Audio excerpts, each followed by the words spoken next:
Did you have moments in your career where you experienced people that weren't good to you, or maybe experienced people that were racist to you? You know what, man? I had all of that growing up until in every facet of my life, because that's just the way I looked at America being. Hmm. It's sad. It's unfortunate that there's a double standard, but there's always been a double standard. And you know, um, even I go so far as to I think the education of what's going on should be the thing that people worry about the most, and not the fear of if black people had the same advantage, would they be um, would they be as mean or as aggressive toward people as they've had it toward them? And I don't think that. I think that's completely wrong. You look throughout history, like people of color were not the ones that started stuff. The history of violence against white people is very, very low, and the ones um, that have had hate crimes and stuff like that, um, it could have been avoided by having systems in place where people didn't feel subservient. Because you look at the history of the Middle Passage, there were a lot of Africans that just jumped into the ocean because they didn't want to be slaves. And that history has not been taught to white Americans. I mean, you look at the Star Spangled Banner. Francis Scott Key was a slave owner, and a very highly aggressive slave owner. And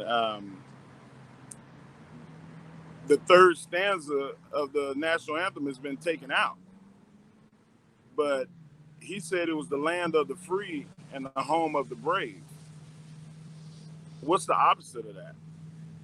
And the third stanza explains why that is. Hmm. And that means that, we're the slave and the coward. And that's not what it was, but that's the way it was portrayed. And I can see why people wouldn't want to stand and stand for the flag or stand for the anthem. But it's different for me because I was an athlete and I represent this country and I love this country. And every athlete that I've ever known felt the same way. You look at the sideline, and when that flag starts flying, people start crying. People Hmm. are emotional about the moment. They're emotional about representing their country. All my uncles were military guys, and I always wanted to be a policeman. I wanted to be a soldier like them. But God had different plans for me. But it's one of those cases where if things were if things were better from the beginning, the way this country is established, it'd be better off. But that's not the case. And now we're in this moment of change, and I think that people's eyes are opening. I have friends of mine that have asked me questions, and when I answer them, they've cried. They're like, "Man, I never knew you faced that." Wow. They didn't know that I've been put on the ground at gunpoint in dress clothes going to church. I've been pushed in the back to try to incite a riot so something could happen.